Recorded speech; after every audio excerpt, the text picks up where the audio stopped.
ঢাকা চট্টগ্রাম ট্রেনে উঠেই দেখি আমার উল্টো দিকে এক অসুস্থ বৃদ্ধ মাথা নিচু করে বসে আছে।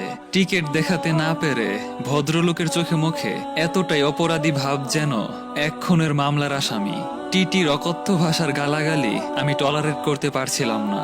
একটু কর্কশ ভাষায় বলে ফেললাম, টিটি সাহেব, ফাইন সহ কত? আমি দেব। টিটি বলল, আপনি দেবেন কেন? তাতে আপনার কি? টাকা নিয়ে রসিদ কেটে দিন। রসিদটা বৃদ্ধের হাতে দিয়ে বললাম, বাবা, রসিদটা রাখুন, পথে লাগতে পারে। কাঁদতে কাঁদতে বৃদ্ধ বলল, বাবা, তুমি আমার মান সম্মান বাঁচালে। পরিস্থিতি স্বাভাবিকের জন্য মৃদু হেসে বললাম, আপনি ঢাকায় কোথায় থাকেন? বৃদ্ধ বলল, সে এক ইতিহাস। আপনার কি শোনার সময় হবে? জি অবশ্যই, বলুন। বৃদ্ধ বলল, আমি পাইকপাড়া বশিরউদ্দিন স্কুলে বিএসসি শিক্ষক ছিলাম। শিক্ষক শুনেই আমি বললাম, স্যার, আমাকে তুমি করে বলবেন। স্যার বলল, 22 বছর পর। স্যার শব্দটি শুনে চোখের পানি ধরে রাখতে পারলাম না রে বাবা। টিস্যু এগিয়ে দিয়ে বললাম, স্যার, আপনার গল্পটা বলুন। 3 বছর বয়সের যমজ দুটো ছেলে আর মেয়েটির জন্মের সময় ওদের মায়ের মৃত্যু হলো। সন্তানদের দিকে তাকিয়ে আর বিয়ে করলাম না। পাইকপাড়ায় মাথা গোজার ঠাই করি। সন্তানদেরকে বাবা মায়ের আদর দিয়ে বড় করলাম। বড় ছেলেটা বুয়েট থেকে সিভিল ইঞ্জিনিয়ারিং পাশ করলো, আর ছোট ছেলেটা ঢাকা মেডিকেল থেকে। মেয়েটিকে কি পড়ালেন স্যার? নিম্ন মধ্যবিত্ত পরিবারের মানুষজনের ধারণা, মেয়েকে লেখাপড়া শিখিয়ে লাভ কি? পরের বাড়ি চলে যাবে। বরঞ্চ ছেলেকে সুশিক্ষিত করে তুললে বৃদ্ধ বয়সে একটু মাথা গোজার ঠাঁই হবে। আমরা খুব স্বার্থপর জাতি রে বাবা। মেয়েটি ইন্টারমিডিয়েট করার সাথে সাথে বিয়ে দিয়ে দিলাম। ছাত্রী ভালো ছিল। এরপর কি হলো স্যার? ছেলে দুটোকে বিয়ে করালাম। ছেলে দুটোর অনুরোধে জমিটুকু বিক্রি করে বড় ছেলে পল্টনে আর ছোট ছেলে উত্তরায় ফ্ল্যাট কিনলো। মেয়েকে কিছুই দেননি স্যার? স্যার কাঁদতে কাঁদতে বলল, সেটাই একটা বিরাট ভুল। ছেলের বউদের সিদ্ধান্ত প্রতি মাসের 1 হতে 15 বড় ছেলের বাসায় আর 15 থেকে 30 ছোট ছেলের বাসায় সুটকেস নিয়ে ছুটাছুটি। মেয়ে অবশ্য বহুবার বলেছে, আব্বা আপনি আমার কাছে চলে আসেন। কোন মুখ নিয়ে যাব? কতদিন যাবত বুকের বাম দিকটা ব্যথা করছে। আমি স্যারকে জিজ্ঞেস করলাম, ডাক্তার দেখাননি?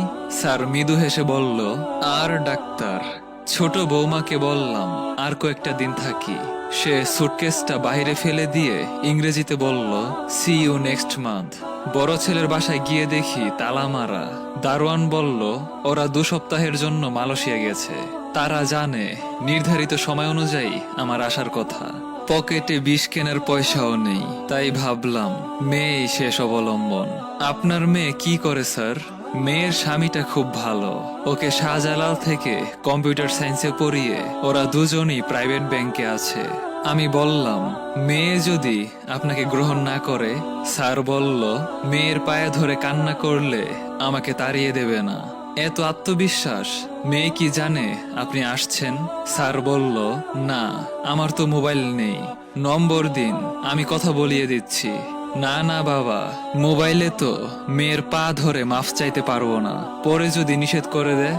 আমি বলছি, আপনার মেয়ে কোনোদিন বাবাকে তাড়িয়ে দেবে না। এক প্রকার জোর করে ফোন ডায়েরি দেখে স্পিকার অন করে ডায়াল করলাম। হ্যালো, আপনি কি শাহানা? অপর প্রান্ত থেকে, জি, কে বলছেন? একখানা সুখবর দেওয়ার জন্য ফোন করলাম। কিসের সুখবর? কিছুক্ষণের মধ্যে আপনার বাবা অর্থাৎ স্যার রেল স্টেশনে পৌঁছাবেন। মেয়েটি চিৎকার দিয়ে বলে উঠল, এই শুনছো, আব্বা আসছেন। চলো আমরা স্টেশনে যাই। কতদিন হয় আব্বাকে দেখি না। নিবিড়, চল বাবা, তো নানা ভাই আসছে, চল স্টেশনে যাই। কিছুক্ষণ পর স্টেশনে ট্রেনটি ধীর গতিতে চলছিল। জানালা দিয়ে তাকিয়ে দেখলাম ঘরের সাধারণ কাপড় পরা স্বামী সন্তান সহ এক নারী অধীর আগ্রহে তাকিয়ে যাত্রী খুঁজছিল। তাকানো দেখে বুঝে গিয়ে স্যারকে বললাম, ওটা আপনার মেয়ে? স্যার বেশ নার্ভাস স্বরে বলল, ওটাই। আমি ইশারা দিতেই ওরা দরজার সামনে এসেই স্বামী স্যারের ভাঙা সুটকেসটা নিয়ে পা ছুঁয়ে প্রমাণ করলো। মেয়েটি বাবাকে জড়িয়ে ধরে কাঁদছিল। স্যারের চোখ ভরা অশ্রু আমাকে বিদায় দিল। ট্রেন ছুটতে লাগলো। মেয়ে, জামাই আর নাতি স্যারকে ধরে আস্তে আস্তে নিয়ে যাচ্ছে আর ট্রেনটির দিকে তাকাচ্ছিল। মেয়েটির কান্না দেখে মনে হলো মা তার হারিয়ে যাওয়া সন্তানকে বহুদিন পর ফিরে পেল। আকাশের দিকে তাকিয়ে ভাবছিলাম, আজ আমার বাবা বেঁচে থাকলে এই আনন্দের থেকে আমিও বঞ্চিত হতাম না।